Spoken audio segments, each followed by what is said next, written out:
What's up sobat penat? Gue bawain cerita baru buat lo nih. Tapi sebelumnya, buat lu pada yang pengen ceritanya dianimasiin, ketikin aja ya. Terus kirim kemari. Ntar kalau kepilih, gue balesin lu satu-satu. Dah, tungguin aja dah. Dah, kuy nonton. Peringatan, animasi ini dibuat dengan tujuan sharing pengalaman pribadi sang pengirim cerita. Dimohon untuk menghargai cerita tanpa menyudutkan beberapa pihak. Selamat menonton. Hai, kenalin gue Eva. Gue dari kota Banjarmasin, Kalimantan Selatan. Usia gue sekarang 16 tahun dan anak pertama dari 2 bersaudara. Kali ini gue mau ceritain tentang tetangga yang problematik deh pokoknya. Saat ini gue tinggal di sebuah komplek dengan abah, mama, adik, dan nenek gue. Awalnya hidup kita tuh damai, rukun, saling tolong-menolong, dan wah tentram aja deh pokoknya. Sampai suatu hari, tetangga sebelah rumah kita, sebut aja Bu Ani, dan Mama bertengkar hebat. Hubungan antara keluarga kami dan Bu Ani sebenarnya udah renggang dan dingin. Permasalahan awalnya sih nggak tahu karena apa. Itulah yang bikin Abah dan Mama udah lama nggak saling sapa lagi sama dia. Anehnya, suatu ketika keluarga kita pernah ketemu di jalan yang jauh dari rumah dan ya udah saling sapa. Tapi pas udah di daerah dalam komplek, udah kayak beda orang. Dia kayak nggak kenal sama kita. Dan itu berlangsung cukup lama. Sampai Abah dan Mama capek negur dan ngebiarin aja deh dia maunya gimana.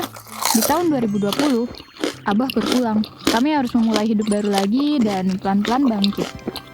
Keluarga kita memutuskan untuk merenovasi rumah dan ngecor halaman rumah supaya nggak berlarut dalam kenangan Abah yang melekat di rumah ini. Nggak ada angin, nggak ada hujan, tiba-tiba Bu Ani dan suaminya muncul sambil teriak-teriak bawa kayu dan bilang, stop, apa-apaan ini? Ngecor di halaman rumah saya. Tukang yang lagi ngecor halaman auto kaget dong. BTW, tukangnya tetangga sebelah rumah gue ya. Dengan kondisi ribut, semakin memanas lagi karena si suaminya Bu Ani bawa kayu. Keluarlah Bu Sarah, istrinya si tukang. Kaget suaminya mau dipukul, adu mulut lah nih si Bu Ani dan Bu Sarah. Mama dari dalam rumah ngedengar ribut-ribut kan di halaman rumah. Langsung keluar dong ngeliat apa yang terjadi. Anjay, sambil nyapu halaman. Pura-pura, berapa nih? Tiba-tiba Mama kena semprot Bu Ani. Kamu tuh kalau ngecor lihat-lihat dulu. Kamu nggak lihat apa? Ini kawasan tanah rumah saya. Untungnya Mama gue nggak ngelawan dan diem aja. Karena kalau makin disautin makin parah keadaannya. Di situ Mama nangis. Karena habis melerai Bu Sarah dan Bu Ani yang sama-sama bawa kayu mau saling pukul. Gue yang di posisi itu shock banget.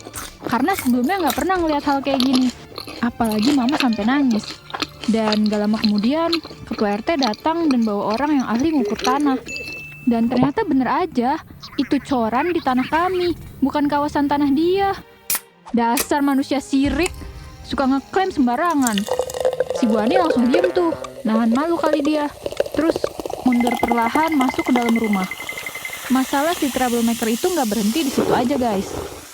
Suatu hari nih, ada tetangga kita yang lain namanya Bu Iis. Dia jalan kaki doang nih lewat depan rumahnya Bu Ani. Kebetulan Bu Ani lagi ngeberesin sampah gitu di depan rumahnya. Nah terus rumahnya Bu Ani kayak ada suara musik jedak-jeduk, keras banget bassnya.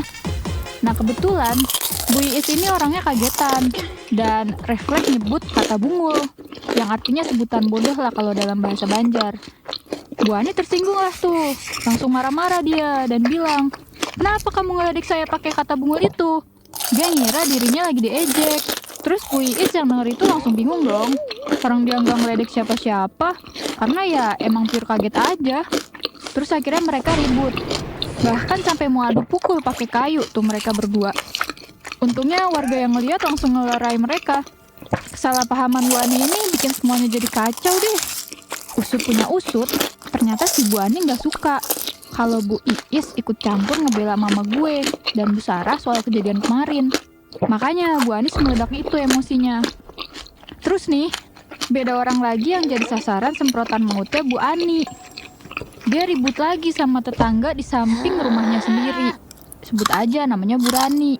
Ceritanya Bu Rani lagi mukul paku ke tembok dia yang nempel sama rumah Bu Ani.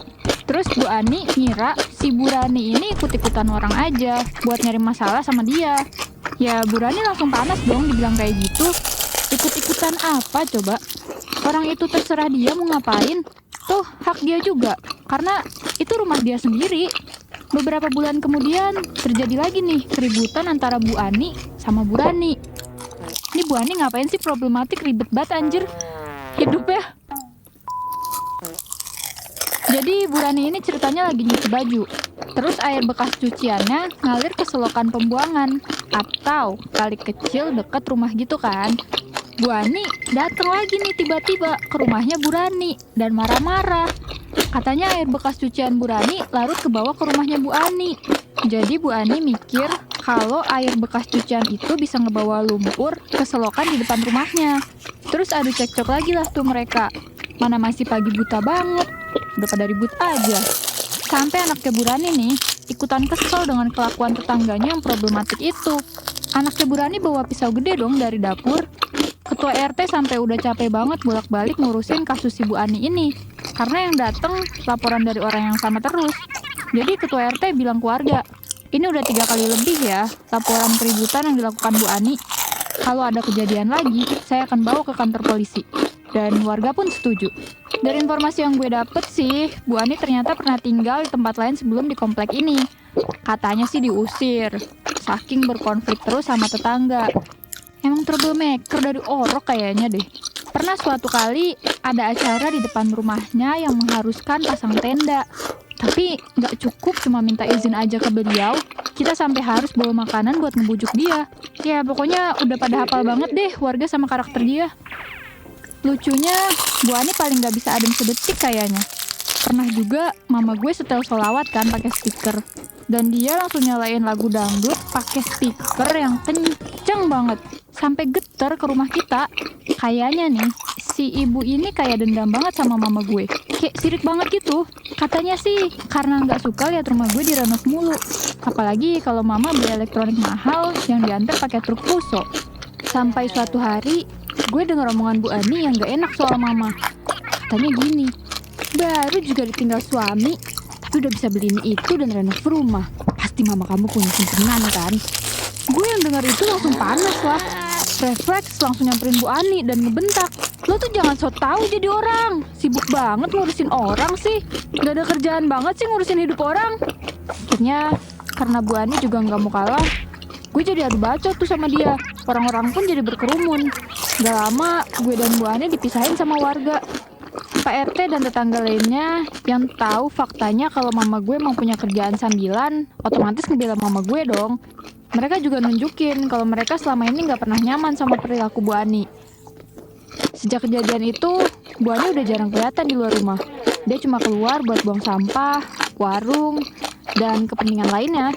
Keluarga gue dan tetangga lainnya juga udah jarang peduli sama dia. Jadi kalau misalnya dia butuh bantuan, kita jarang ada. Akhirnya kita dan Bu Ani hidup masing-masing deh. Aduh, padahal mestinya kita bisa hidup dengan rukun-rukun aja. Emang, kita tuh perlu untuk selalu berbuat baik ke siapa aja ya. Untuk menciptakan lingkungan hidup yang nyaman. Kebaikan itu bukan tanda kelemahan kok. Karena kita juga harus tegas sama orang-orang yang injek-injek kita. Segitu aja cerita dari gue kali ini ya guys. See ya. Gimana ceritanya? Suka nggak? Kalau lu suka, jangan lupa subscribe ke channel kita ya. Bye! 비는 빌어도 됐겠지